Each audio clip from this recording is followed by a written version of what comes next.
Standing in my backyard during Sarah's engagement party, I watched my daughter's fiancé raise his champagne glass.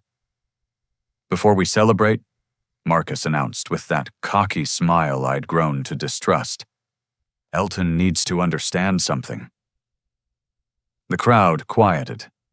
My wife Martha gripped my arm. "Sarah deserves the wedding of her dreams.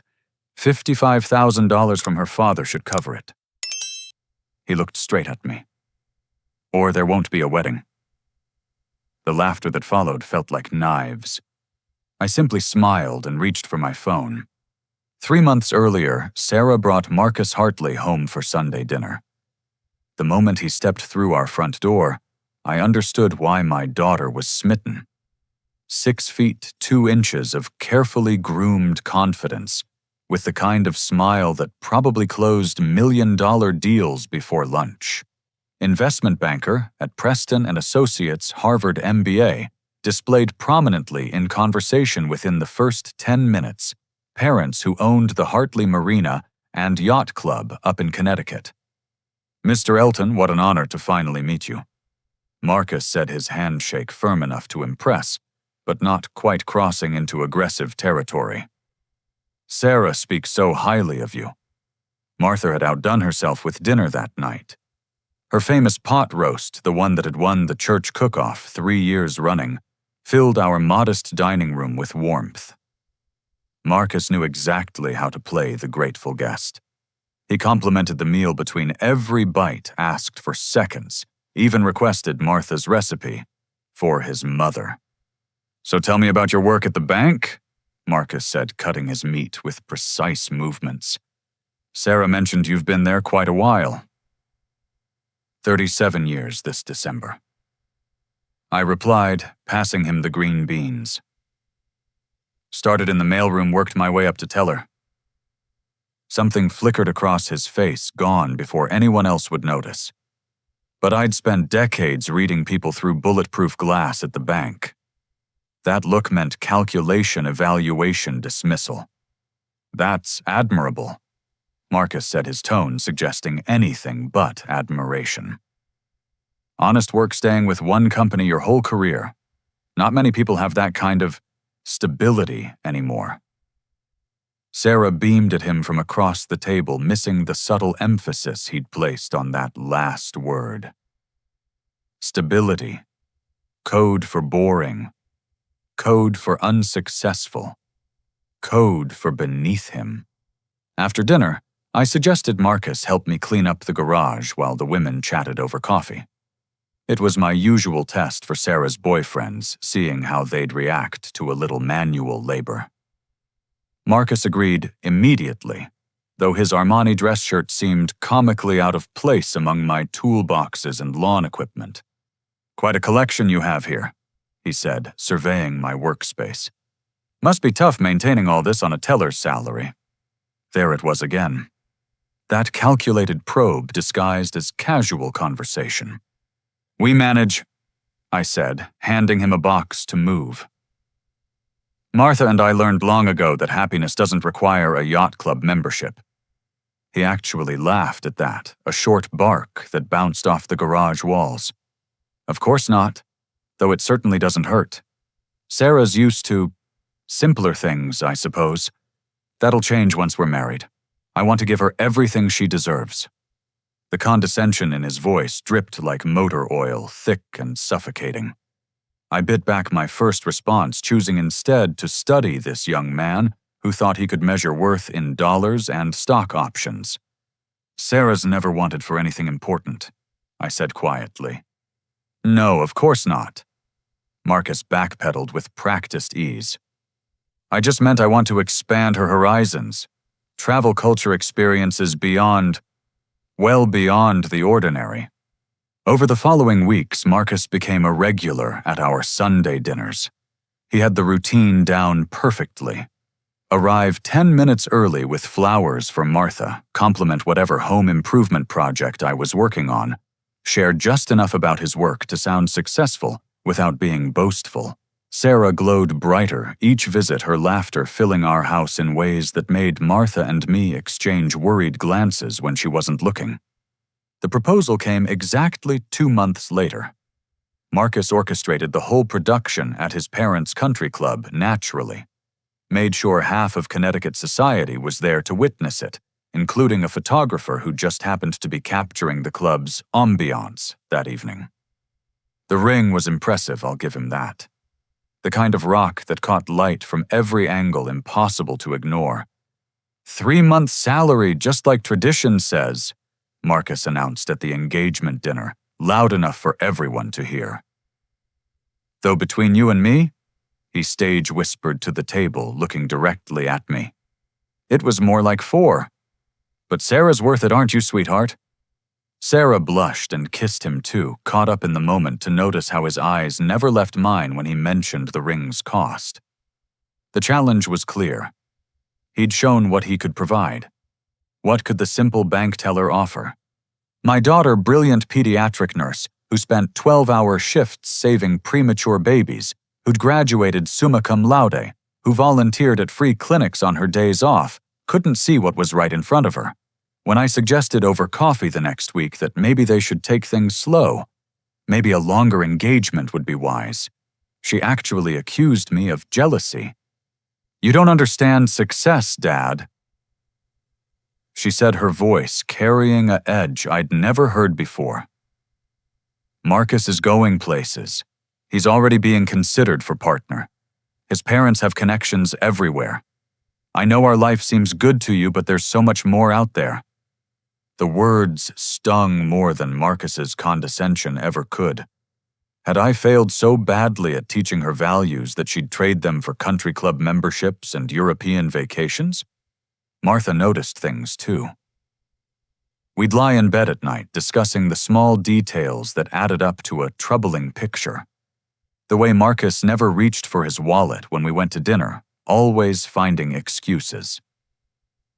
"Oh, I gave my credit card to the valet," or "I only have my business card on me." 3 times he'd forgotten his wallet entirely, leaving me to cover expensive meals he'd suggested. "Something's off about that boy," Martha whispered one evening, her head on my shoulder. "The way he looks at our things like he's cataloging them. And did you notice how he perked up when you mentioned your retirement account last week?" "Sarah's happy," I replied, though the words tasted bitter. "Maybe we're just being overprotective." "Maybe," Martha said, but neither of us believed it. Everything changed at the 4th of July barbecue. Martha had invited both families, trying to blend our simple traditions with the Hartleys' more refined expectations. Marcus's parents arrived in a Mercedes that cost more than our house, his mother stepping carefully across our lawn like she might catch something from the grass. I was manning the grill, the familiar ritual of burgers and hot dogs, keeping my hands busy while my mind churned. The party buzzed around me, Sarah showing off her ring to anyone who'd look, Marcus holding court near the pool, telling stories about deals and bonuses that grew larger with each beer. I needed more burger buns from the shed, stepping away from the crowd into the relative quiet of the backyard. That's when I heard his voice carried on the evening breeze from behind the tool shed. "Don't worry, baby." Marcus was saying, his tone completely different from the polished version everyone else heard. "The old man's loaded. He just hides it well. Classic old-school mentality, probably has millions stuffed in coffee cans. My blood turned to ice water in the July heat. Once I marry his precious daughter, we'll get our hands on it. The wedding demand is just the beginning. These types always cave when family's involved. Give it 6 months after the wedding and I'll have full access to everything. Sarah's already added me to her accounts." He paused, and I could hear the smile in his voice. "Of course I love you, Steph. This is just business, you know that. Sarah's sweet enough and she'll be a good cover. Respectable wife, nurse, the whole package. But you're the one I'm building a future with. This time next year we'll be set for life." The world tilted sideways. I gripped the shed wall, forcing myself to breathe normally. My future son-in-law had another woman. He was planning to rob us. And my daughter was just a pawn in whatever sick game he was playing. "I should go." Marcus continued. The old man might wonder where I am. Remember, not a word when you meet Sarah at the wedding planning next week. You're just my cousin helping with coordination. Footsteps crunched on gravel heading back toward the party. I stayed frozen behind the shed, processing what I'd just heard. The man my daughter loved, the man she planned to spend her life with, was a con artist. And from the sound of it, we weren't his first targets. I returned to the party 5 minutes later, burger flipper in hand, my face carefully arranged in the same pleasant expression I'd worn for 37 years of customer service. Marcus, I called out cheerfully, come help me with these steaks. Martha says you know your way around a grill. He strutted over, probably already calculating how much my house was worth, how much equity I'd built up over the years. Happy to help Elton. Got to keep the father-in-law happy, right? I smiled and handed him the spatula, watching him work while my mind raced. He had no idea who he was dealing with. The simple bank teller he'd dismissed was about to become his worst nightmare. But I'd be smart about it. Patient. After all, I'd learned long ago that the best revenge isn't served cold. It's served with a smile and perfect timing. Monday morning arrived with typical New England humidity that made my usual polyester uniform cling uncomfortably. But instead of heading to my familiar spot at window 3, where Mrs. Henderson would be waiting with her weekly deposit of lottery tickets, and hope I took a different path through First National Bank. The executive elevator required a special key card, one most employees didn't even know existed. As the doors closed, I caught my reflection in the polished steel. Same graying hair, same slight stoop from years of leaning toward customers, same forgettable face that had served me well for decades. But behind those tired eyes was something my employees would have never suspected. The 20th floor opened into a different world. Italian marble floors, floor-to-ceiling windows overlooking the city, the subtle hum of real power moving through carefully controlled channels. My assistant, Janet Morrison, looked up from her desk with a knowing smile. Finally ready to stop this charade, Mr. Chairman? Janet had been with me for 15 years, one of only 3 people who knew the truth. She'd kept my secret through board meetings I attended by phone, through acquisitions I orchestrated from my teller window, through the careful dance of being invisible while controlling everything. Not quite, I said, settling into the leather chair behind my actual desk. But I need to use some resources. Quietly. She raised an eyebrow. This about that boy Sarah's marrying, I saw the announcement in the papers. Flashy ring. Too flashy. I agreed. Pull up everything we have on Marcus Hartley. Every account, every transaction, every loan application he's ever looked at sideways. While Janet worked her magic, I made another call. James Morrison picked up on the second ring, his voice gravelly from 40 years of cigarettes he claimed to have quit. Elton Christ, it's been 3 years? Since your business loan, I confirmed. The one the board said was too risky. The one you pushed through anyway, he said. That loan saved my investigation firm. I meant what I said about owing you. I'm collecting James. I need everything on Marcus Hartley. Financial records, personal life, social media, previous addresses. Everything. There was a pause. This official bank business. Personal. He's engaged to Sarah. Say no more! Give me 48 hours! I spent the rest of the morning reviewing what our internal systems could tell me. Marcus banked with us naturally. Wanted to show his commitment to the family business, he'd said. His checking account showed a pattern that made my stomach turn. Regular deposits from Preston and Associates, yes, but also strange transfers from accounts that raised red flags. Round numbers moving in and out, the kind of transactions that suggested money laundering, or worse. Janet knocked and entered with a fresh cup of coffee and a concerned expression. Sir, you need to see this. I pulled his credit applications. He's listed assets that don't match his tax returns. I studied the documents. According to his loan application for a new BMW, he owned property in 3 states and had a trust fund worth $2 million. According to his tax returns, he made a comfortable but not spectacular salary and owned nothing but debts. He's been lying to everyone, I muttered. There's more, Janet said, placing another folder on my desk. I have a friend at Preston & Associates. Did some discreet asking around. Marcus Hartley is about 6 months from being fired. He's missed major deals, shown up drunk to client meetings, and there are rumors about missing funds from expense accounts. The picture was getting clearer and uglier by the hour. James called back faster than expected, his voice tight with urgency. Elton, we need to meet, not at your office. Too many eyes. You know Murphy's Diner on 8th. 20 minutes later, I sat across from James in a cracked vinyl booth, watching him spread files across the Formica table like a card shark dealing a particularly nasty hand. Your future son-in-law is a professional con artist. He began without preamble. This isn't his first rodeo. Found 3 previous engagements all following the same pattern.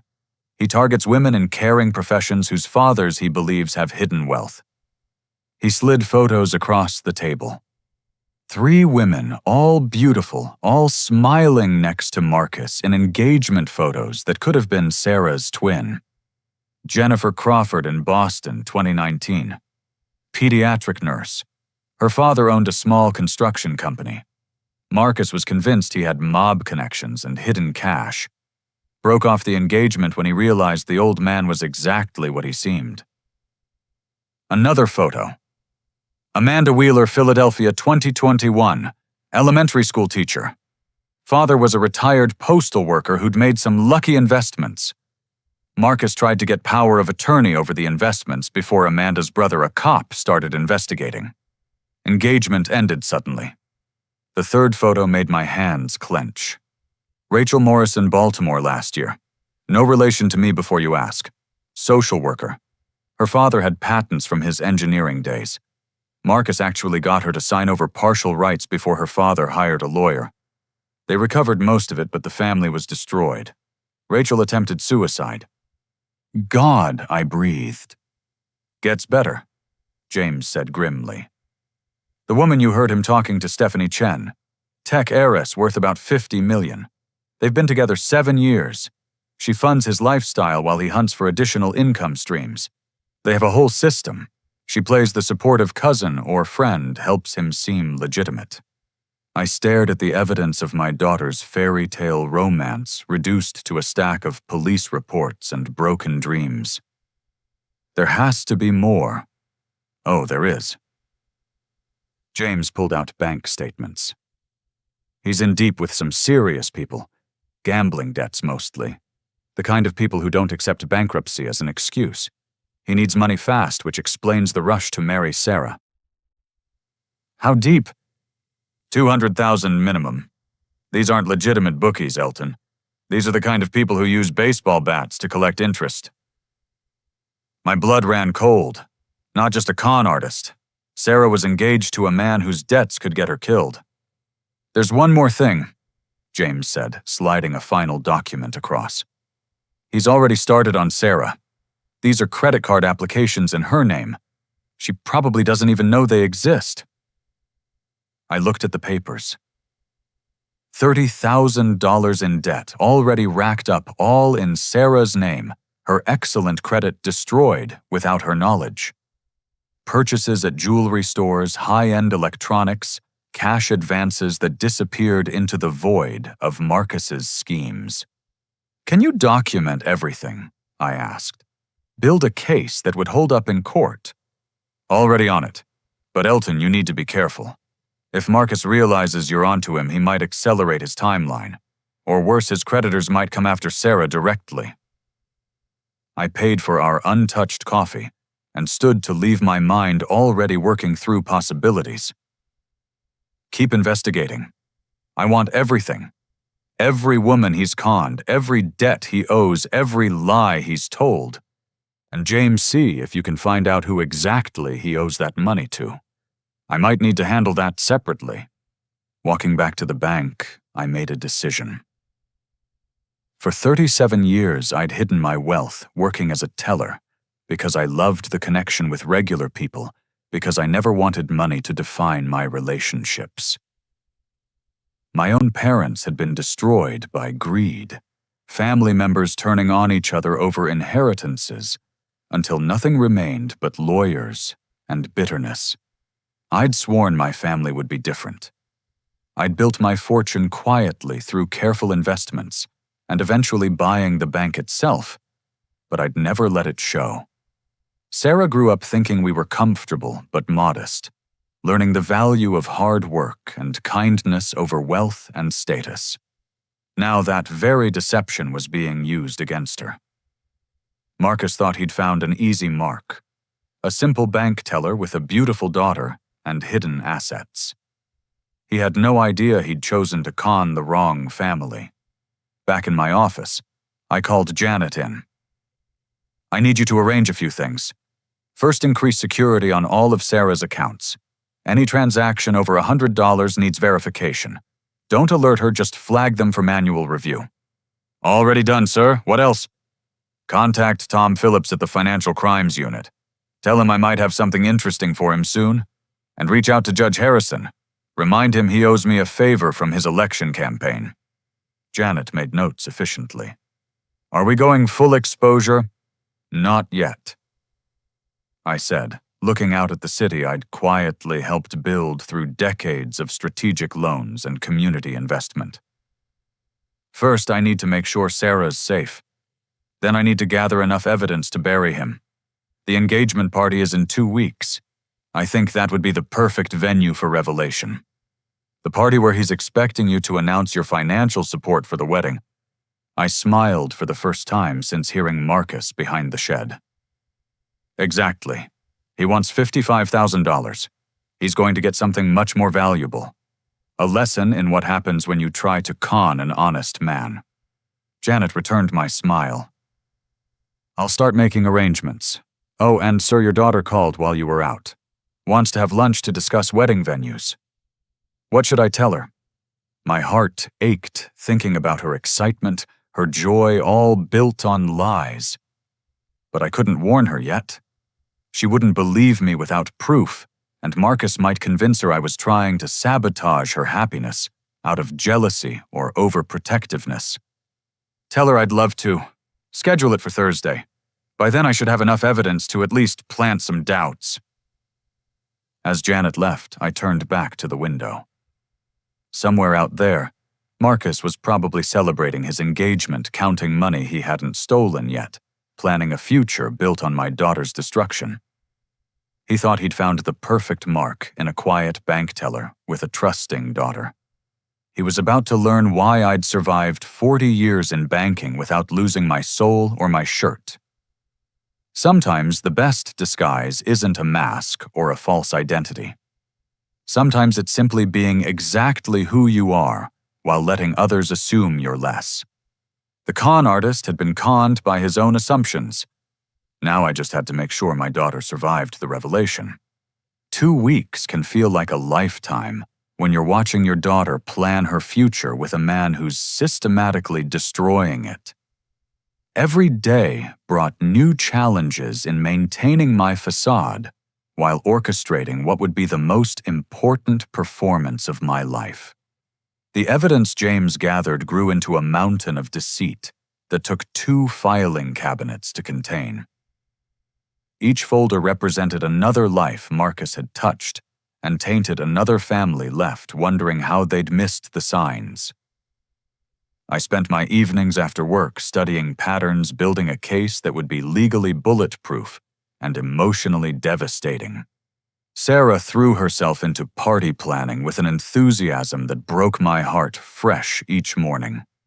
She'd arrive at the bank during my lunch breaks, spreading venue brochures across my small desk in the break room, her face glowing with possibilities. Marcus's parents offered their country club. She said during one visit, "But I want to have it at home, where you and Mom had your anniversary parties." Is that okay?" "Of course, sweetheart." I managed thinking how perfect her choice was for what I had planned. "Marcus thinks it's too small, but I told him not everything needs to be a production." She laughed, missing the irony entirely. "He wants to invite his Harvard buddies and some clients. I just want family and real friends." "Your mother will be thrilled," I said, carefully filing away the guest list she handed me. Marcus's additions would make my revelations even more impactful. My security team, discreet professionals I'd used for bank matters over the years, surveyed our property under the guise of updating our system. Hidden cameras were installed with angles covering every corner of the backyard. Audio equipment that could pick up whispers from 50 feet away was disguised within new landscaping lights. Bit elaborate for a home security upgrade. Bill Stevens, my head of security, observed while testing the equipment. "I want everything documented," I replied. "Every word, every reaction, every face when the truth comes out."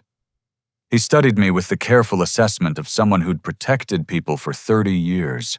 "Want me to have some of my guys there just in case things get heated?" I considered it.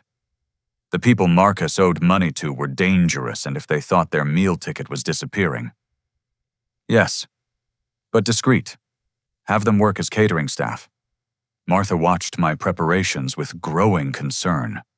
She'd stopped asking direct questions after I'd begged for her trust, but I caught her studying me when she thought I wasn't looking. One night, as I reviewed financial documents in my study, she brought me tea and sat on the arm of my chair. "Whatever you're planning, just promise me Sarah will be okay." "She'll be hurt," I admitted, pulling her close. "But she'll be alive and free. That's more than Marcus's other victims could say." The guest list grew into a fascinating mix. Besides family and our genuine friends, Marcus had insisted on inviting several Harvard connections and potential clients he was trying to impress. What he didn't know was that I'd made some additions of my own. Judge Harrison confirmed immediately, mentioning he was curious to meet the young man who'd captured Sarah's heart. Detective Phillips from Financial Crimes agreed to come as a family friend.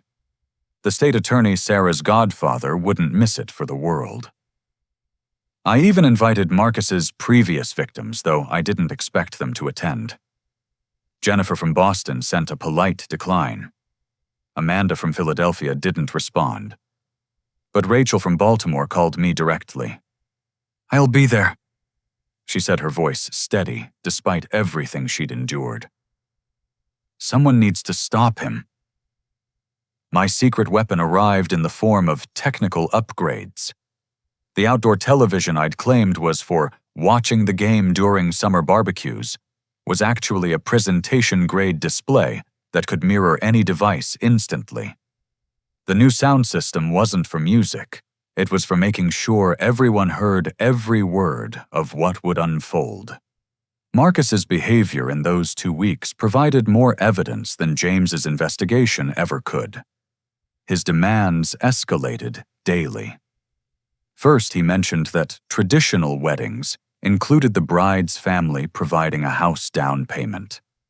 Then he suggested I might want to invest in a business opportunity he was pursuing. Each conversation included subtle threats about the wedding's future if his needs weren't met. "I just want Sarah to have everything," he'd say with that practiced smile. "A man in your position understands family obligations." What fascinated me was his complete misreading of our situation. He'd noticed things: the paid-off house, the lack of debt, Sarah's education fund that had covered her nursing degree without loans. But he'd interpreted them through his own greed-tinted lens. To him, these were signs of hidden wealth, rather than careful living and modest investments. 4 days before the party, I made a crucial discovery. While reviewing the credit cards he'd opened in Sarah's name, I found charges that made my blood run cold. He'd purchased plane tickets one way to Grand Cayman dated 3 days after our party. Not for 2 people. Just for himself. "He's planning to run," James confirmed when I called him. Probably knows his creditors are closing in. He'll make his big score at your party and disappear. What about Stephanie? Different flight, same destination 2 hours later. They've done this before. Clean out the mark and vanish before anyone realizes what happened. I sat back in my office chair, staring at the tickets on my screen. This wasn't just about money anymore. Marcus was planning to humiliate my daughter, publicly extort money from her family, and then abandon her to deal with the debts and devastation alone. James, I need one more thing. Can you get me a complete guest list for the party? Not the one Sarah has, but everyone Marcus might have invited without telling her. On it.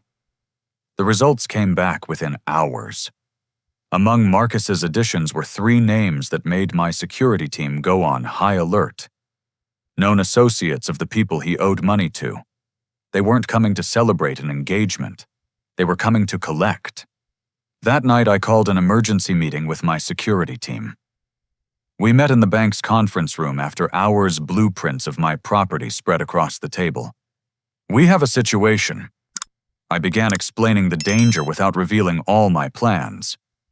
These men might try to approach Marcus or worse, threaten my family. Bill Stevens studied the photos of the suspected collectors. We can handle them, but it might get messy. You sure you want to go through with this party? The party is essential, I said. But I need Sarah protected at all costs. If things go sideways, she's your only priority. Understood. We'll have plainclothes officers mixed with the guests. First sign of trouble, we shut it down. The morning of the party arrived with perfect New England weather. Clear skies, warm sun, the kind of day that made you believe in happy endings. I found Sarah in the kitchen at dawn, already preparing food despite the caterers we'd hired. Couldn't sleep, she admitted, kneading dough for her grandmother's dinner rolls. I'm so nervous. I want everything to be perfect. I poured us both coffee watching my daughter work. She looked so young, so hopeful. Part of me wanted to tell her everything right then to spare her the public humiliation. But I knew she wouldn't believe me without seeing it herself. Marcus had woven his spell too well. Do you love him? I asked quietly. She stopped kneading flour-dusted hands, stilling. Of course I do. Why would you ask that? I just want you to be happy, to be sure. She came around the counter and hugged me, leaving floury handprints on my shirt. I know you worried, Dad, but Marcus is everything I dreamed of. Successful, ambitious, wants to take care of me. I held her tight, memorizing the moment before her world shattered. You know you don't need anyone to take care of you, right? You're the strongest person I know. She pulled back, eyes misty. Thanks, Dad. But it's nice to be cherished, you know, to have someone who wants to give me the world. I nodded, not trusting my voice. She had no idea that the world Marcus wanted to give her was built on quicksand and lies. The caterers arrived at noon, my security team seamlessly integrating with the legitimate staff. Cameras were checked, audio tested, every piece of evidence organized and ready. Janet arrived with a small briefcase that she handed to me discreetly. Everything you asked for, she said quietly. The account freezes are ready to execute on your signal. Legal has prepared cease and desist orders, and Detective Phillips has a team on standby. Thank you, Janet, for everything. She squeezed my hand. Give him hell, sir. As the afternoon wore on, I dressed carefully for the performance of my lifetime. Not in my best suit that would raise suspicions. Instead, I wore the same type of clothes I'd worn for 30 years. Polo shirt from a discount store, khakis with a grass stain. I couldn't quite get out comfortable shoes that had seen better days. The costume of a simple man about to be fleeced. Martha found me in our bedroom staring at myself in the mirror. You sure about this? She asked. No, I admitted. But I'm sure about Sarah. She deserves the truth, however painful. And after, when everyone knows who you really are, I turn to face my wife of 40 years. Then we deal with the consequences together, like we always have. She kissed me softly. I've always been proud of you, Elton. The money never mattered. But watching you protect our daughter, that makes me fall in love all over again. As the first guests began arriving, I took my position near the grill, playing the role of genial host one last time. The security cameras captured every arrival, every conversation, every subtle threat from the dangerous men who mingled with our friends and family. Marcus arrived fashionably late, of course. He swept in like he owned the place, which I suppose he thought he soon would. His parents followed, looking at our modest home with barely concealed disdain. His mother actually wiped her hand after touching our gate. "Elton," Marcus called out jovially, loud enough for everyone to hear. "There's the man of the hour, ready to make some announcements today." I smiled and shook his hand, noting the slight tremor in his grip. The plane tickets in his pocket must have been burning a hole in his conscience if he had one. "Oh, I have several announcements planned," I said pleasantly. "It's going to be a party no one forgets." He laughed, completely missing the promise in my words. Behind him, I spotted Rachel from Baltimore arriving, her chin high despite the tremor in her hands. She caught my eye and nodded slightly. Another piece in place. As the party filled with guests, as Sarah glowed with happiness, as Marcus strutted around like a peacock counting his winnings before the race was run, I made final preparations. Janet stood by with her phone ready to execute financial freezes. My security team was in position. The evidence was queued up on my phone, ready to display on the outdoor screen. The sun began its descent toward the horizon, painting the sky in shades of gold and crimson. Soon, very soon, Marcus would make his move. He'd demand his money, threaten my daughter's happiness, reveal his true nature for all to see. And I'd be ready. The trap was set. Now all I needed was for the rat to take the cheese. The golden hour of sunset painted our backyard in deceptively warm tones as Marcus clinked his knife against his champagne flute. The sound cut through conversations like a blade, commanding the attention he so desperately craved. I watched from my position by the grill as guests turned toward him, their faces expectant and cheerful, blissfully unaware they were about to witness a destruction years in the making. "Ladies and gentlemen," Marcus began, his Harvard-polished voice carrying across the yard. He stood on the small platform we'd used for Martha's birthday speech's elevation, adding to his perceived authority.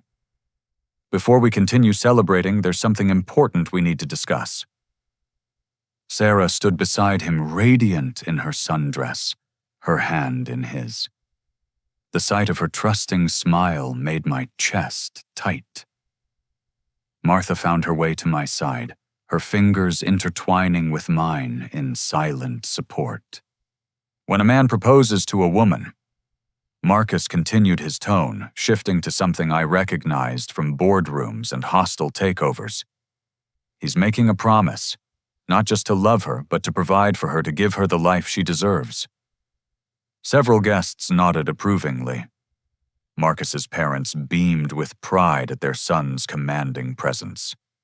The three dangerous men I'd identified earlier moved closer to the platform, their interest sharpening. "Sarah deserves the absolute best," Marcus said, pulling her closer. She blushed prettily, unaware she was a prop in his performance. "A wedding that reflects our love. A honeymoon that creates memories for a lifetime. A home where we can build our future." "Here it comes," I murmured to Martha. Marcus's eyes found mine across the crowd. "Which is why I need to have an honest conversation with Elton. The use of my first name only without the respectful Mr. that courtesy demanded wasn't lost on the older guests." Judge Harrison's eyebrows rose slightly. Detective Phillips shifted his position for a better view. "Elton." Marcus continued his smile, sharp as glass. "You've worked hard your whole life, 37 years at the same bank providing for your family. That's admirable, really." The condescension dripped from every word. His parents nodded along, apparently seeing nothing wrong with their son publicly dissecting my career. But now it's time to step up. Sarah needs a wedding that matches her beauty and grace. The venues she deserves start at $50,000. The dress she's dreamed of, another 10. Flowers, catering, photography, we're looking at a minimum investment of $100,000. Gasps rippled through the crowd. Sarah's face had gone from pink to white, her hand pulling away from Marcus's grip. "Marcus," she hissed, "what are you doing?" He ignored her, pressing forward with the confidence of a man who'd run this con before.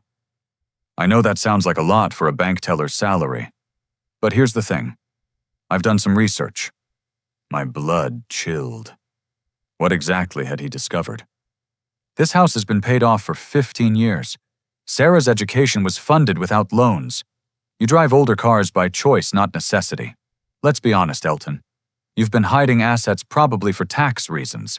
There's no shame in that. "That's enough!"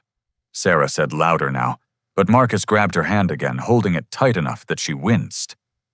"Let me finish, sweetheart. Your father needs to understand his obligations." He turned back to me, his mask slipping to reveal the predator beneath. $55,000.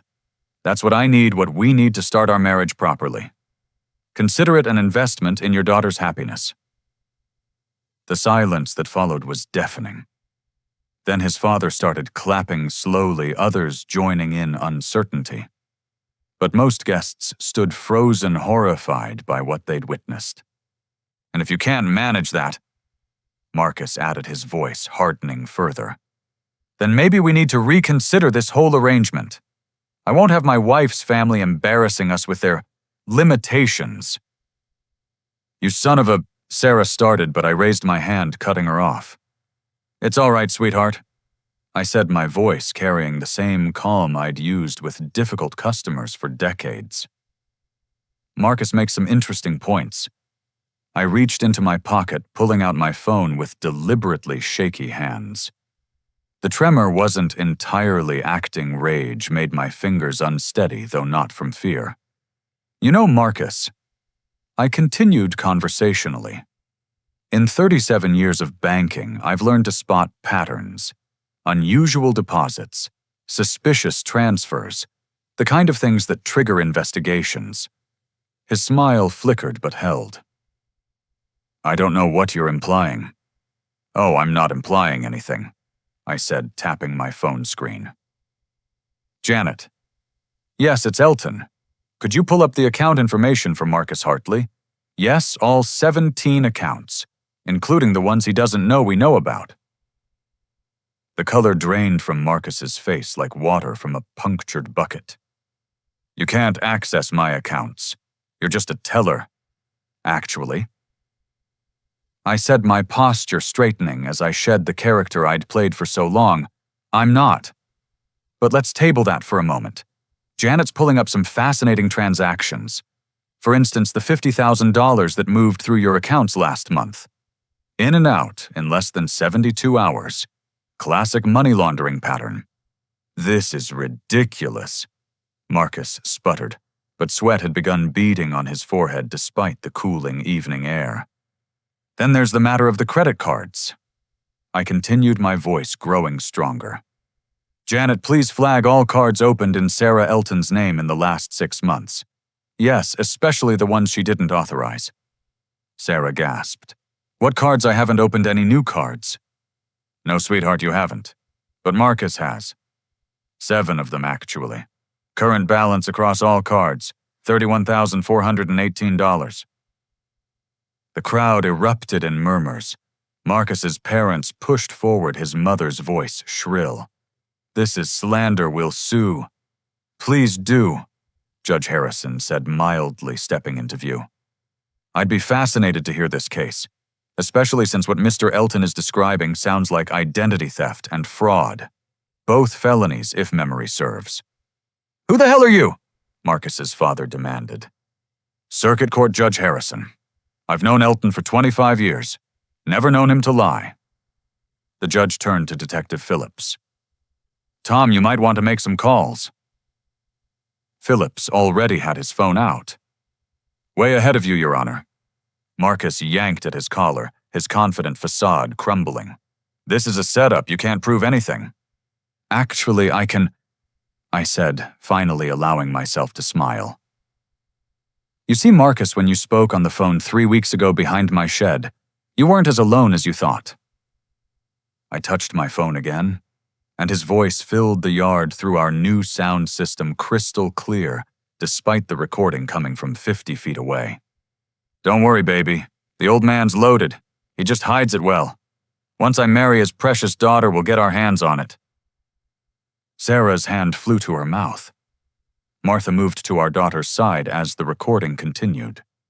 Of course I love you, Steph. This is just business, you know that.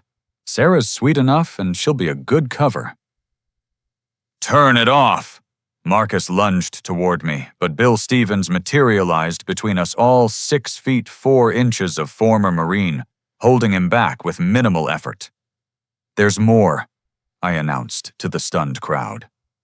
Would anyone like to hear about Jennifer in Boston, Amanda in Philadelphia, or should we skip straight to Rachel in Baltimore? I'm right here, Rachel said, stepping forward from where she'd been waiting. Her voice was steady, stronger than when we'd spoken on the phone. 3 years ago, you convinced me my father was hiding money. You got me to sign over rights to his patents, destroyed my relationship with my family. I almost killed myself because of you. The crowd parted as she approached Marcus, who was now being held by 2 of my security team. She didn't slap him, didn't scream. She simply looked at him with the weight of survived trauma. I'm here to watch you finally face consequences, she said quietly. Then louder, addressing Sarah. Your father just saved your life. I wish mine had been able to do the same. Sarah was sobbing now, Martha's arms around her as the full scope of Marcus's deception crashed down. But I wasn't done. The dangerous men in the crowd were getting restless, and I needed to address that threat. Now about those debts. I said loud enough for everyone to hear. 200,000 to some very unpleasant people, I understand. Gentlemen in the back, I know why you're here. The 3 men I'd identified stiffened hands, moving toward concealed weapons before remembering the crowd. Here's what's going to happen. I continued my voice, carrying the authority of someone who'd quietly run a financial institution for 2 decades. Marcus is going to jail. He won't be able to pay you. However, Sarah had nothing to do with his debts. If anyone approaches my daughter, my family, or my home, they'll discover that the simple bank teller has friends in every federal law enforcement agency in the state. As if on cue, more of Phillips's team appeared at the yard's entrances. The message was clear: this family was protected. Marcus finally found his voice. You can't do this, Stephanie, tell them. But Stephanie Chen, his partner in crime, was nowhere to be found. She'd seen the writing on the wall the moment I'd mentioned frozen accounts, and had presumably headed for her Grand Cayman flight early. She left you, I informed him. Just like you planned to leave Sarah, though I doubt she'll get far. The FBI was very interested in your joint activities. Marcus's parents had retreated to the edge of the crowd, his mother on the phone frantically calling lawyers, while his father stood shell-shocked. The Harvard friends he'd invited to impress were already posting on social media, their phones out, and recording. Elton. Marcus tried one last time, his voice breaking. Please, we can work this out. I'll leave Sarah alone, just let me go. Like you let Rachel go, like you let your other victims go. I shook my head. I don't think so. Detective Phillips stepped forward with handcuffs. Marcus Hartley, you're under arrest for identity theft, fraud, and money laundering. You have the right to remain silent. As they led him away, he screamed one final manipulation. The pregnancy, Sarah, tell them about the baby. Sarah looked up from her mother's shoulder, confused and hurt. What baby? What is he talking about? A woman's scream from the driveway answered her question. Stephanie Chen stood there very obviously 6 months pregnant designer dress stretching over her belly as she shrieked about her man being arrested. "That baby," I said quietly to my daughter. "I'm so sorry, sweetheart." The yard erupted into chaos. Guests filmed and gossiped. Marcus's parents fled. The dangerous men melted away now that their meal ticket was in custody. Through it all, I kept my eyes on Sarah, watching her process the destruction of every dream she'd built with a man who never existed. "Dad," she finally said, her voice small and broken. "How did you know? How did you do all this?" "Because I love you," I replied simply. "And because sometimes the best disguise is letting people see what they expect to see." He thought I was just a simple bank teller. He never bothered to look deeper. Judge Harrison approached, shaking my hand. "Hell of a show, Elton, though I think you've got some explaining to do to a lot of people." He was right. My carefully maintained secret was out. Tomorrow everyone would know that the quiet teller at window 3 was actually the chairman of First National Bank. But tonight, all that mattered was my daughter. "Take me inside," Sarah asked, reaching for both her parents. I think I need to sit down." As we helped our daughter into the house, leaving the wreckage of her engagement party behind, I caught sight of the banner she'd hung that morning. Marcus and Sarah forever. Forever had lasted exactly as long as it took for the truth to surface. Sometimes that's all the time you need. The house felt like a sanctuary after the chaos outside. Sarah sat on our worn leather couch, the one she'd grown up reading stories on, clutching a cup of tea she wasn't drinking. Martha and I flanked her while the sounds of our dismantled party filtered through the windows. Police radios crackled, guests gossiped, and somewhere in the distance, sirens suggested Marcus was on his way to a holding cell. "I need to understand everything," Sarah said, her voice raw but steady. "No more secrets, Dad. Who are you really?" I'd rehearsed this moment 1,000 times over the years, imagining how I'd eventually tell my daughter the truth. Never had I pictured it happening while her engagement party turned into a crime scene outside. "I'm still your father," I began. "Still the man who taught you to ride a bike and checked for monsters under your bed. But yes, there's more." Janet appeared in the doorway, having let herself in with the key I'd given her years ago. "Sir, the situation outside is contained. Detective Phillips has taken Marcus into custody, and the fraud team is securing evidence. The press has started arriving." "Thank you, Janet."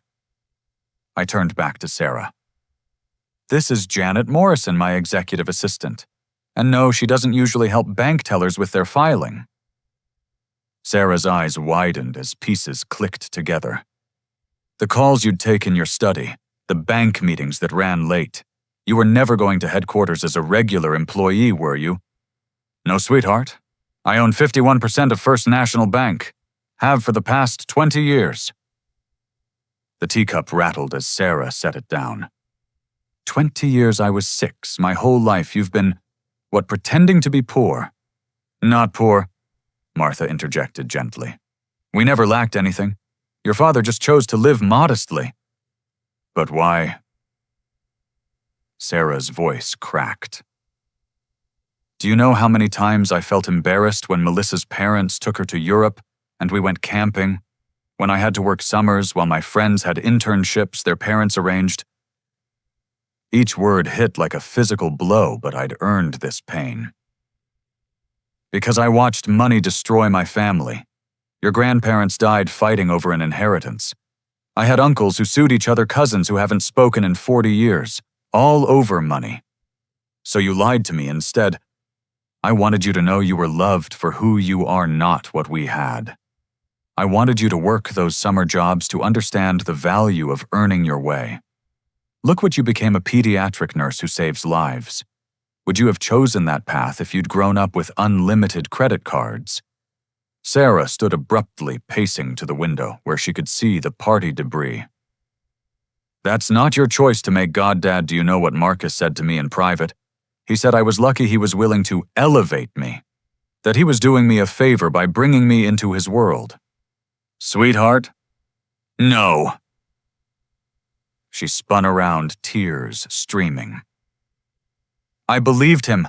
I thought I wasn't good enough, that I needed someone like him to have a better life. If I'd known the truth, maybe I wouldn't have fallen for his lies. The front door opened, and Detective Phillips entered with Rachel behind him. Sorry to interrupt, but Ms. Morrison here insisted on speaking with Sarah. Rachel approached slowly, like someone approaching a wounded animal. You're angry at the wrong person. I was angry at my father too after Marcus destroyed my life. But your dad just gave you a gift. I never got the truth before it was too late. A gift? Sarah laughed bitterly. He humiliated Marcus in front of everyone. Marcus humiliated himself, Rachel said firmly. Your father just pulled back the curtain. Do you want to know what would have happened if he hadn't? Without waiting for an answer, Rachel pulled out her phone, showing photos. This was my engagement party. Look how happy I am. 3 months later, I was hospitalized for trying to overdose. Marcus had convinced me to betray my father sign over his patent rights. When Dad tried to stop me, Marcus made me choose. I chose him. Sarah sank back onto the couch as Rachel continued. He isolated me from everyone who truly cared about me. Drained my accounts, destroyed my credit, then disappeared when the money ran out. Left me with nothing but debt and shame. Your father didn't just save your finances tonight. He saved your life. There's more, I said quietly, knowing Sarah needed the complete truth. Janet, can you show her the full report? Janet handed over a thick folder. Sarah flipped through it, her face paling with each page. The credit cards in her name. The loans Marcus was preparing to take out. The forged signatures he'd been practicing. The plane tickets for his escape. He was going to leave me, she whispered. After the party, take the money and leave me with everything. Within 6 months you'd have been bankrupt, Janet confirmed. Your nursing license might have been suspended due to the fraud investigation. We've seen his pattern. He doesn't just take money, he destroys careers to cover his tracks. Sarah looked up at me. How long have you known? 3 weeks, since I overheard him on the phone at the barbecue. Every day since has been agony, wanting to warn you, but knowing you needed to see it yourself. The investigation, she said, understanding dawning. You didn't just check his accounts, you built a whole case. Detective Phillips nodded. Your father provided enough evidence to put Marcus away for 15 to 20 years. Plus, he identified a larger crime ring. Stephanie Chen's family has been running similar cons across the country. We've been trying to nail them for years. But there's something else, Sarah said, fixing me with a look I recognized from her childhood when she'd figured out the tooth fairy. The way everyone responded to you. Judge Harrison calling you Mr. Elton so formally. Janet appearing like magic. You're not just rich, you're powerful. I sighed. This was the part I'd dreaded most. When you own the largest bank in the state, you accumulate influence. I've approved loans that built half this city, helped start businesses, saved others from bankruptcy, created scholarships, funded shelters. Always quietly, always anonymously. The community center where I volunteer, Sarah said slowly. The anonymous donor who keeps it running. Guilty. The pediatric wing renovation at the hospital. Your first week as a nurse, you complained about outdated equipment. I couldn't stand the thought of you working with substandard tools. My God, Sarah buried her face in her hands. My whole life is a lie. No, Martha said firmly. Your life is the truth. You earned your degree, your job, your friends' respect. Your father's money didn't buy any of that. It just worked in the background, making sure you had opportunities. A knock interrupted us. Bill Stevens entered, his expression grim. Sir, we have a situation. Those men who were here for Marcus, they're demanding to speak with you. They're insistent. I'll handle it, I said, but Sarah grabbed my arm. No more secrets, she said. I'm coming with you. We walked onto the back patio together where 3 men in expensive suits waited. They looked like businessmen, until you noticed the cold eyes and telltale bulges beneath their jackets. Mr. Elton, the apparent leader, said, "We have a problem. Mr. Hartley owes our employer significant money. With him indisposed, the debt needs addressing." "I've already made my position clear," I replied. "His debts aren't my family's responsibility." "See, that's where you're wrong." The man smiled without warmth. "He used your daughter as collateral, showed us papers suggesting she had access to significant family funds. That makes her liable." Sarah stiffened beside me, but I remained calm. This was why I'd revealed myself to protect her with the full weight of who I really was. "Gentlemen," I said, my voice carrying the authority of someone who'd foreclosed on bigger predators than these. "Let me explain how this will go. First, any documents Marcus provided were fraudulent, making your claim worthless. Second, my head of security has your license plates and facial recognition on file. Third, I have federal prosecutors on speed dial who'd love to hear about illegal gambling operations crossing state lines." The leader's smile faded. "But I'm a reasonable man," I continued. "I'll make you a one-time offer. Forget this debt exists. Forget my daughter exists. In return, I won't use every resource at my disposal to dismantle your entire operation. You have 10 seconds to decide." They looked at each other, calculating odds. The smart ones always knew when they were outgunned. "The debt dies with Hartley's freedom," the leader finally said. But this conversation never happened. "What conversation?" I replied mildly.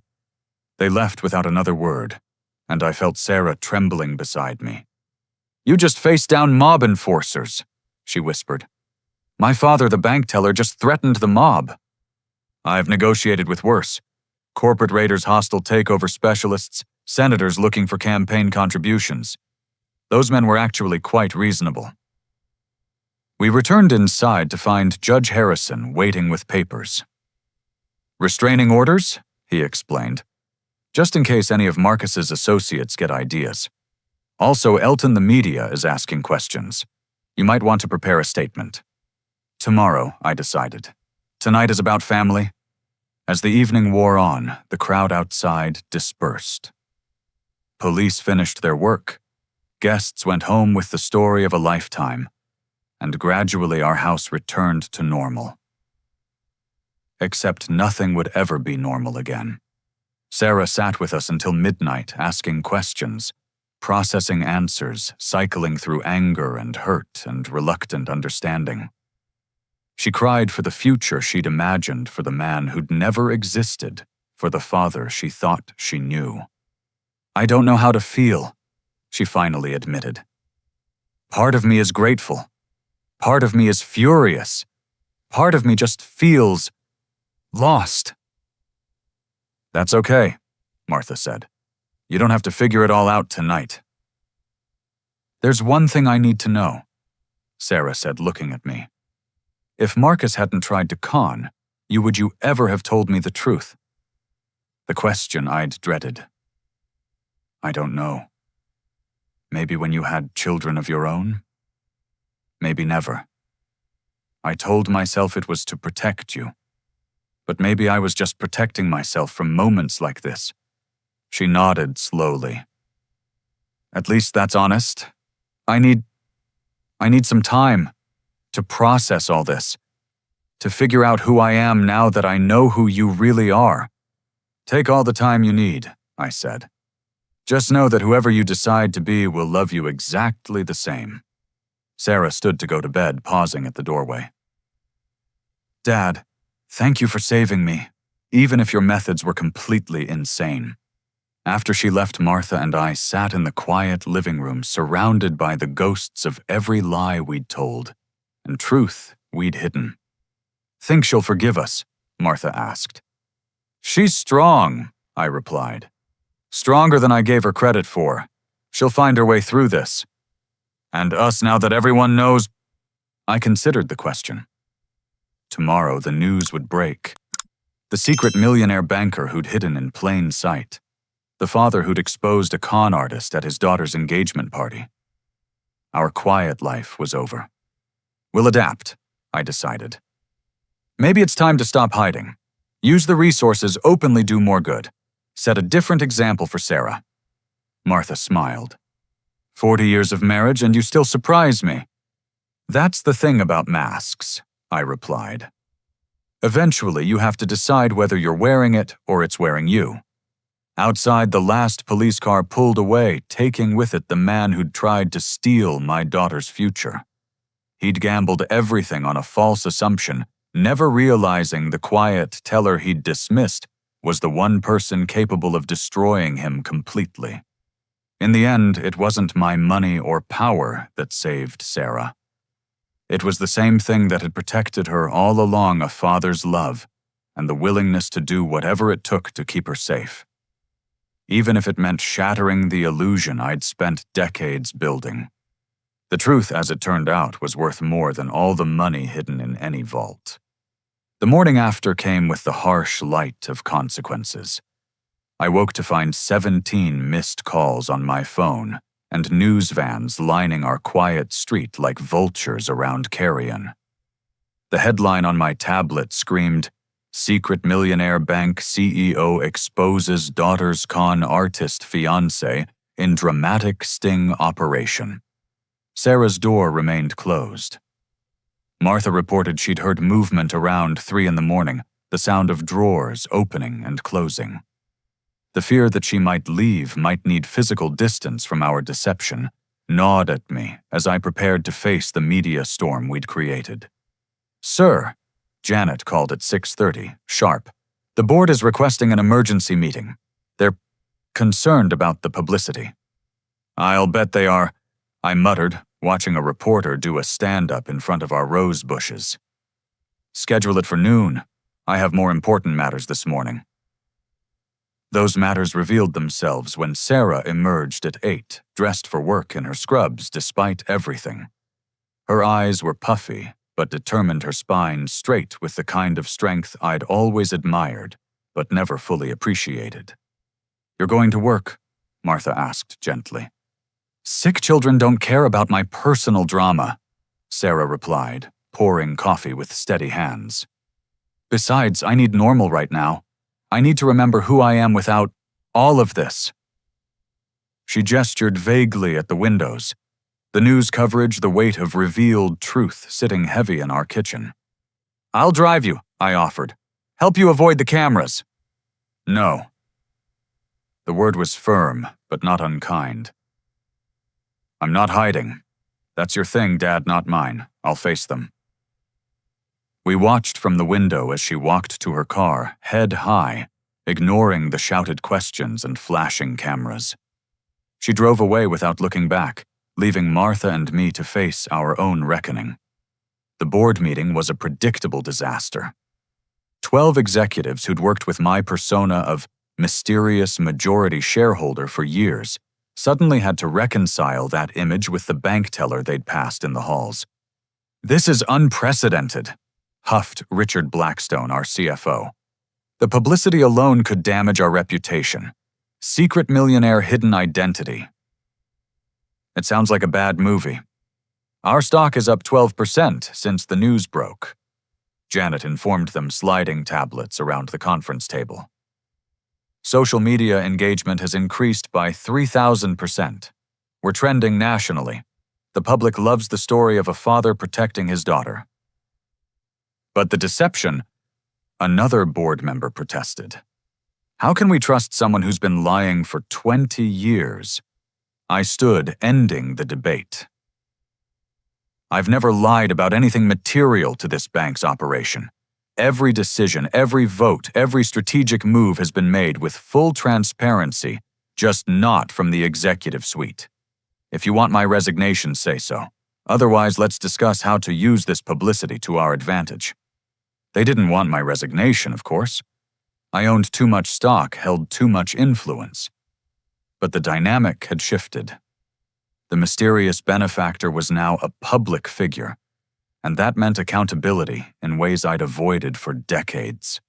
After the meeting, I visited our flagship branch. The same teller window where I'd worked for years looked different, somehow smaller and more ordinary. My co-workers stared as I passed, some with betrayal in their eyes, others with something like awe. "So you're really the big boss?" asked Tammy, who'd worked the window next to mine for 5 years. "All those times you covered my shift, brought donuts on Fridays, listened to me complain about corporate policies. You could have changed everything with a snap of your fingers." "The donuts were real," I said quietly. "The friendship was real. The only thing that wasn't real was the limit on my authority." She considered this. "Marcus, that young man who was so rude to you last month when his transaction was delayed, did you know then what he was—" I suspected, but I needed proof before I could act. "Must have been hard," she said, surprising me with understanding. "Watching him fool Sarah, having the power to stop it, but needing to wait for the right moment." That evening, I returned home to find an unexpected visitor. Rachel Morrison sat with Martha in our living room, a small suitcase beside her chair. "I hope you don't mind," she said. "I wanted to thank you properly, and I have something for Sarah." She pulled out a leather journal, worn and filled with writing. "I kept a record of everything during my recovery. Every red flag I missed, every manipulation tactic Marcus used.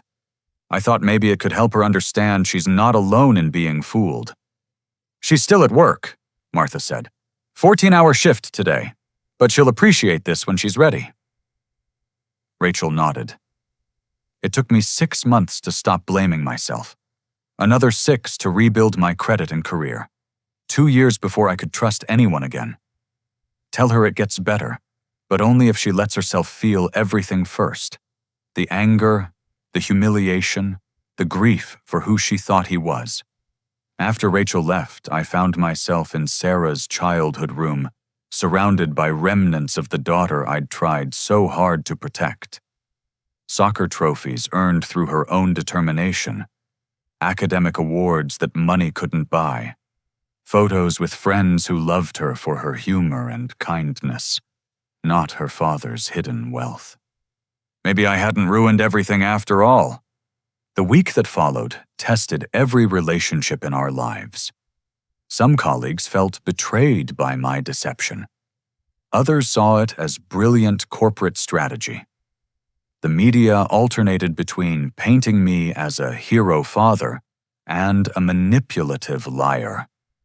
Through it all, Sarah maintained her distance, going to work and returning late, processing her new reality in private. Marcus's trial moved with unprecedented speed. His previous victims came forward, emboldened by his arrest.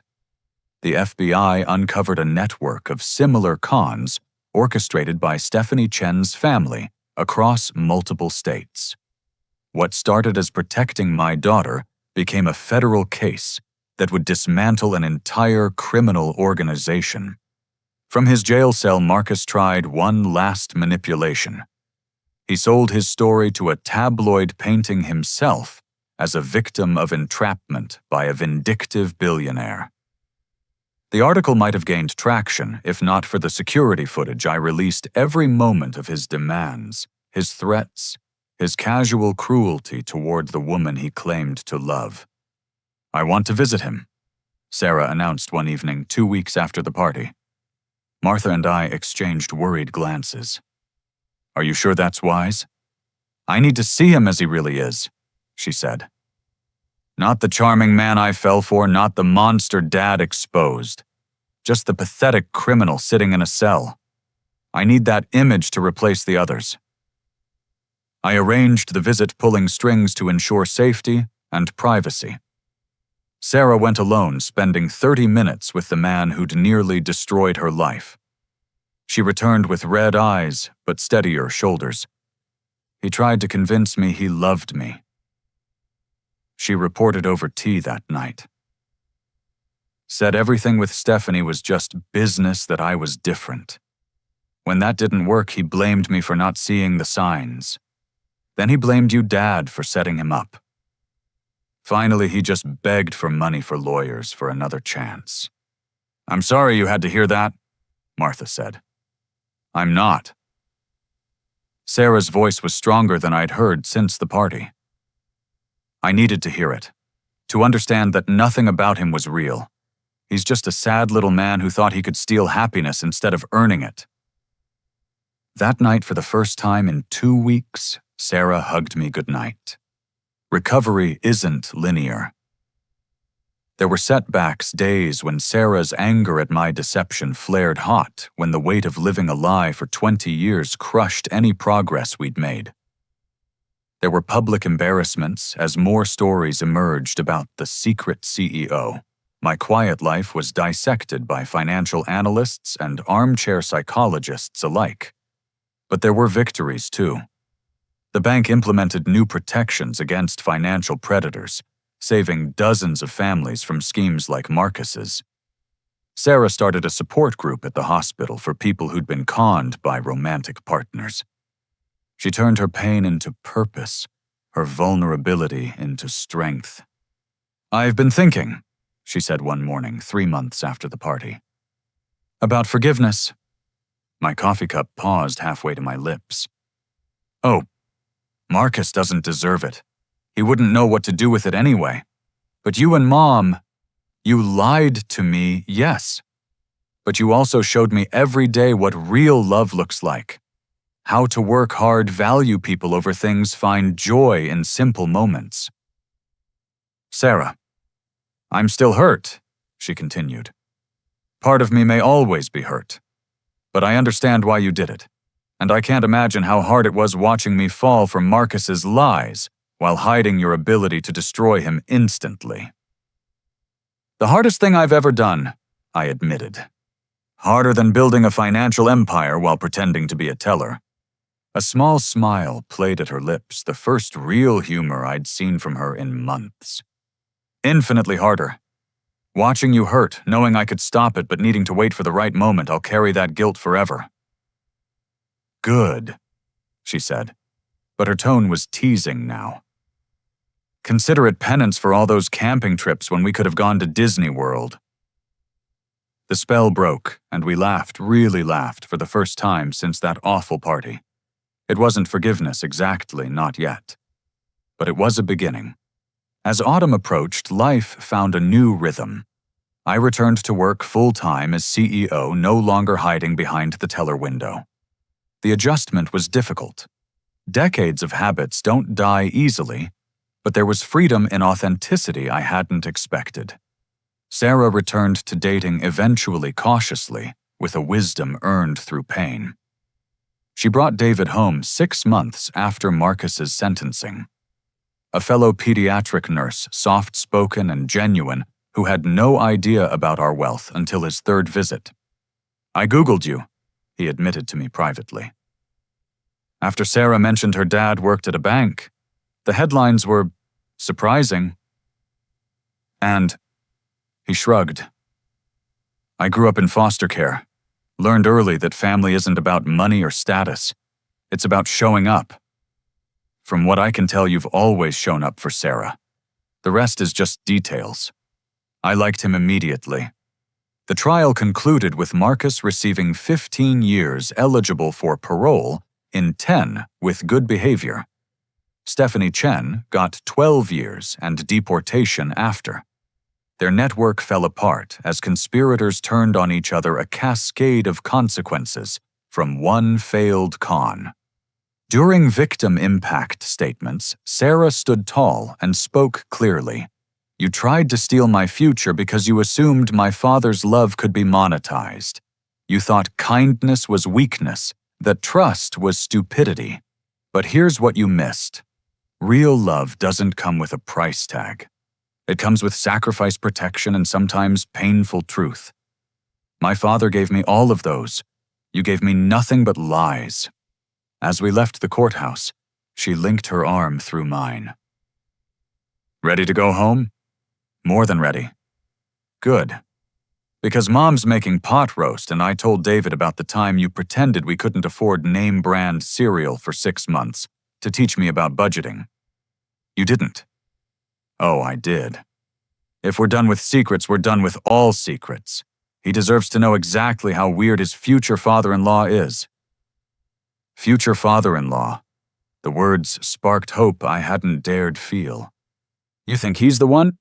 Sarah considered this as we walked toward the car past reporters who'd finally learned we wouldn't feed their hunger for drama. I think he's real, she said finally. After Marcus, that's the highest compliment I can give. He's exactly who he appears to be, a good man who saves sick kids and thinks taking me to food trucks is the height of romance. Sounds perfect. He is. And you know what you'll pay for the wedding when the time comes.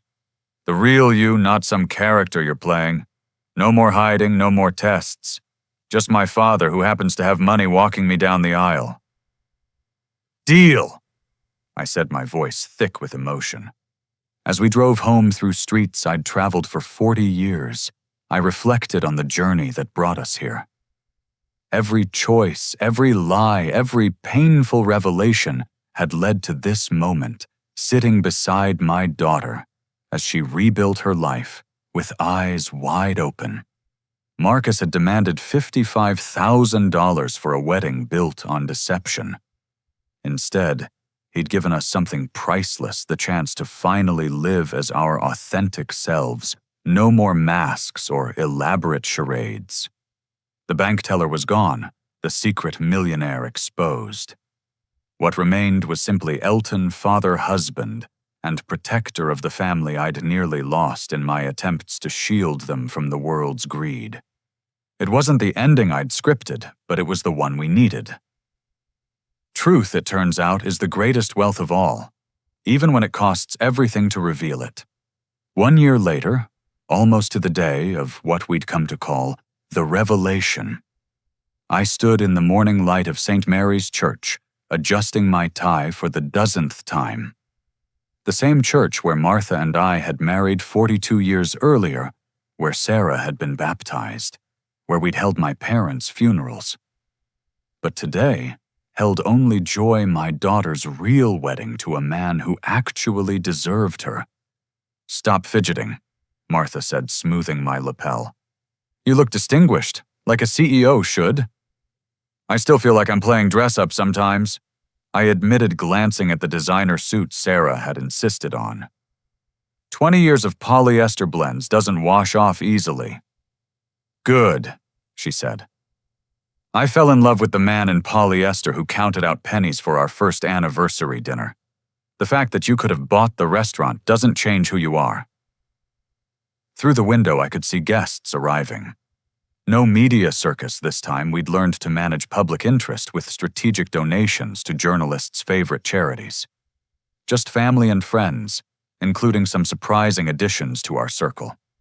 Rachel Morrison arrived early now, a close friend to Sarah, and a reminder that survival creates bonds stronger than shared joy. She'd rebuilt her life with remarkable grace, even starting a non-profit to help romance scam victims. Sarah served on the board. Mr. Elton, she greeted me warmly. Ready for today? More than ready. You? Honored to be here. Sarah asked me to do a reading, said I was proof that broken hearts can heal stronger. Judge Harrison appeared next, chuckling as he shook my hand. Remember when you asked me to officiate? Just a small favor, you said. Failed to mention the bride would be wearing a dress worth more than my car. That's Sarah's doing. I tried to tell her simple was better. No, you didn't. Sarah's voice came from behind us. I turned to find my daughter radiant in her wedding dress, not the $10,000 designer gown she could now afford, but our family heirloom Martha's dress, carefully restored and modified. You're not supposed to see me yet, I protested. Old superstitions, she said, taking my hands. Besides, I needed this moment, just us before everything gets crazy. She looked around the small room where we'd gathered for countless church events over the years. Remember when I was 8 and insisted I'd never get married because boys were gross? I offered to put it in writing. Should have taken that deal. Then I wouldn't have David. Her smile softened. Dad, I need you to know something. This past year, watching you finally be yourself, the good and the complicated, it taught me more than 20 years of protection ever could. You showed me that real strength isn't in hiding who you are, but in being authentic, even when it's terrifying. Sarah, I'm not done. She squeezed my hands. You saved me from Marcus, yes. But more importantly, you showed me what to look for in a real partner. Someone who sees all of you, the flaws, the fears, the failures, and loves you anyway. That's what I have with David. How did I raise such a wise daughter? By making mistakes and owning them. By choosing love over money every single day, even when you had plenty of both. By showing me that integrity isn't perfection, it's trying to do right, and making amends when you don't. A knock interrupted us. Janet peered an iPad in hand because retirement hadn't stuck. 15 minutes, sir. And Sarah David asked me to give you this. She handed Sarah a small box. Inside was a simple compass on a chain engraved with coordinates. Our first date location. Sarah explained, eyes misting. He said wherever life takes us, he wants us to remember where we started. A food truck in the park where a nursing student split a $12 meal with a resident who'd forgotten his wallet. He really had forgotten it, I asked. Completely. He was mortified. I paid and told him he could get the next one. There almost wasn't a next one because he was so embarrassed, but I convinced him everyone deserves a second chance. She looked at me meaningfully. Wonder where I learned that. The ceremony itself blurred by in moments of crystalline clarity. David waiting at the altar, tears unashamed on his face. Sarah walking beside me down the aisle, no longer the broken girl from a year ago, but a woman who'd found strength through surviving betrayal. Martha's hand finding mine as Judge Harrison spoke about love being a choice, renewed daily. Who gives this woman to be married? Harrison asked. Her mother and I do. I replied the traditional words carrying extra weight. We weren't giving away a possession or transferring ownership. We were acknowledging Sarah's choice, supporting her journey, celebrating her wisdom in choosing a partner who saw her true worth. David's vows were simple, honest, perfect. Sarah, you joke that I fell in love with you over a $5 taco. The truth is, I fell in love with how you insisted the elderly man behind us in line eat too, and quietly paid for his meal. I fell in love with how you sing to the scared kids at work, how you remember every patient's name, how you turned the worst experience of your life into a way to help others. I promise to love you, protect your generous heart, and never let you forget that you're extraordinary, not because of what you have, but because of who you are. Sarah's vows made everyone cry. David, you showed up in my life when I'd forgotten how to trust. You didn't try to impress me with grand gestures or expensive gifts. You impressed me by consistently being exactly who you claimed to be. You taught me that real love is quiet and steady, not flashy and demanding. I promise to build a life with you based on truth, laughter, and the understanding that the best things can't be bought. They're earned through patience, kindness, and showing up every single day. As they exchanged rings, simple bands, nothing ostentatious, I caught sight of a familiar face in the back row. Tammy from the bank, wiping her eyes. She'd never quite gotten over the revelation of my identity, but she'd come to celebrate Sarah's happiness. That meant more than any corporate congratulation. The reception was held in our backyard, the same space where Marcus had made his demands. We'd reclaimed it, transformed it from a site of humiliation to one of celebration. No platform for speeches this time, just dinner tables under string lights and the sound of genuine laughter. Quite different from last year. Detective Phillips noted now a family friend after everything we'd weathered together. No hidden cameras, no arrest warrants, no con artists. Almost boring. Boring is underrated, I replied, watching Sarah and David dance to a song I didn't recognize their choice, their moment, their future. Martha appeared at my elbow. "Penny for your thoughts." "Inflation," I said automatically, our old joke. Thoughts cost at least a nickel now. "Big spender. Come on, what's really on your mind?" I gestured to the scene before us. I spent so many years afraid of this, afraid money would corrupt our family, attract the wrong people, destroy what we'd built. And in a way, I was right. Marcus found us because he smelled hidden wealth. But I was also wrong. How so? The money didn't corrupt us. The secret did. Once everything was in the open, once we faced the truth together, we became stronger. Sarah learned to spot deception. I learned to stop hiding. We all learned that love isn't proven by what you hide, but by what you're willing to reveal. "Speaking of revealing," Martha said with a smile, "your daughter has an announcement." Sarah and David stood together near the cake, her hand resting on her stomach in a gesture I suddenly recognized. "We weren't going to say anything today." Sarah began, "But keeping secrets doesn't work well in this family anymore. David and I are expecting. The baby's due in March." The cheer that went up could probably be heard 3 blocks away. I found myself crying, not caring who saw. A grandchild. New life coming into our family, one that would never know the weight of hidden identity or elaborate deceptions. Later, as the evening wound down, I found myself in quiet conversation with David on the same porch where I'd once tested Marcus with manual labor. "Nervous about fatherhood?" I asked. "Terrified," he admitted readily. "I grew up in foster care. Never had a real model for what fathers do. But Sarah says that might be an advantage, no bad patterns to break." "She's right, and you're not alone. Martha and I will be here every step." He nodded, then seemed to gather courage. "Can I ask you something about the whole secret millionaire thing?" "Of course." "Do you regret it? The hiding?" I considered the question one I'd asked myself hundreds of times. I regret the pain it caused Sarah. I regret the years of half-truths and careful deceptions. But I don't regret the life it gave us.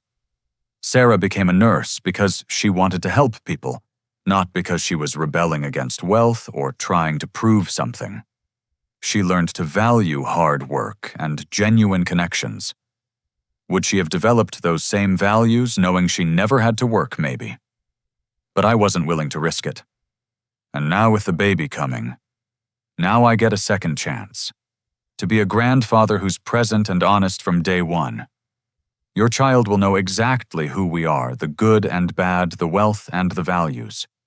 They'll learn that money is a tool, not an identity. That love isn't measured in dollars, but in showing up. "That's all I want for them," David said. "To know they're loved for exactly who they are." As the last guests departed, I stood in our transformed backyard with my family. Sarah leaned against David Martha's arm around my waist, the 4 of us looking at the space where everything had changed. "No regrets?" Sarah asked softly.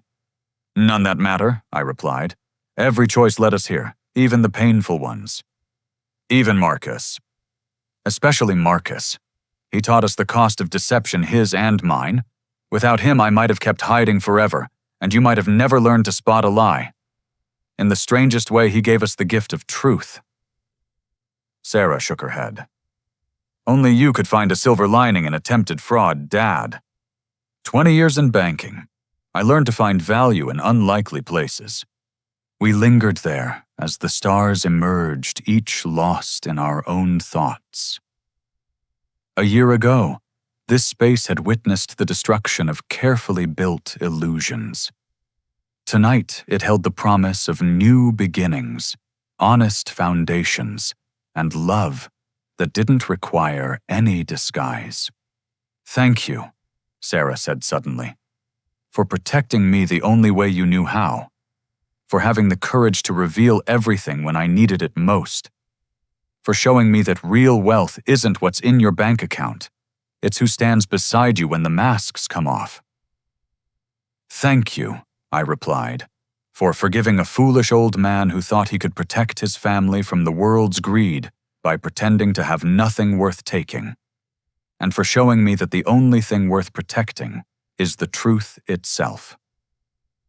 David raised an imaginary glass. To truth, then, and to families who love each other enough to stop hiding. We echoed the toast with real glasses retrieved from a nearby table, the clink of crystal marking not an ending but a beginning. Somewhere in a federal prison, Marcus Hartley was learning that orange jumpsuits didn't suit him. Somewhere else, other con artists were perfecting their schemes, seeking vulnerable targets. But here in our backyard, under stars that didn't care about bank balances or social status, we had found something more valuable than any fortune: the courage to be exactly who we were, scars and all. One more thing, I said as we headed inside. When the baby comes, no trust funds. They'll have opportunities, yes. Good education, absolutely. But they'll also have chores, part-time jobs, and the chance to fail and succeed on their own merits. Deal, Sarah and David said in unison. But maybe ease up on the generic cereal, Sarah added with a grin. Some childhood traumas don't need repeating. We laughed our way back into the house, leaving the ghosts of the past year in the garden where they belonged. Tomorrow would bring new challenges: running a bank, without hiding being grandparents, without pretense building a family legacy based on values rather than vaults. But tonight we were simply the Eltons, flawed, honest, and fiercely protective of each other. No masks required. As I turned off the backyard lights, I caught my reflection in the window. Same face that had smiled at thousands of customers over the decades. Same eyes that had watched my daughter grow from a trusting child to a wise woman. But now those features were unmarked by deception, unlined by the constant vigilance of maintaining a false identity. For the first time in 20 years, the man in the reflection was exactly who he appeared to be, and that more than any fortune hidden or revealed was true wealth. The con artist had come seeking $55,000. Instead, he'd given us something priceless: the freedom to stop hiding the necessity of truth, and the knowledge that love doesn't require deception to protect it. It requires the courage to trust those we love with our complete selves. In the end, Marcus Hartley, in trying to destroy my family for money that was both real and imagined, had instead freed us from the prison of our own making. And for that strange gift delivered through pain and betrayal, I was oddly grateful. The secret millionaire was gone. In his place stood a father-husband and soon-to-be grandfather who'd learned that the only fortune worth protecting is the one measured in trust, forgiveness, and the courage to live without disguise. It was more than enough. It was everything. As we close this story of deception, revelation, and ultimate redemption, I want to ask you, have you ever discovered that someone you trusted was hiding their true self? How did you handle the betrayal? And what did it teach you about the nature of trust and honesty in relationships? Please share your thoughts and experiences in the comments below. If this story resonated with you, consider liking and subscribing to hear more tales of how families overcome challenges and emerge stronger. And if you know someone who might benefit from hearing about the power of truth over deception, please share this story with them. Thank you for joining me on this journey from hidden wealth to revealed worth, from protective lies to liberating truth. May you find the courage to live authentically and the wisdom to know that real love never requires a mask. Until next time, Remember, the greatest inheritance we can leave our children isn't money. It's the example of living with integrity, even when it's costly. Wishing you and your loved ones the courage to embrace truth and the strength to rebuild when facades fall away.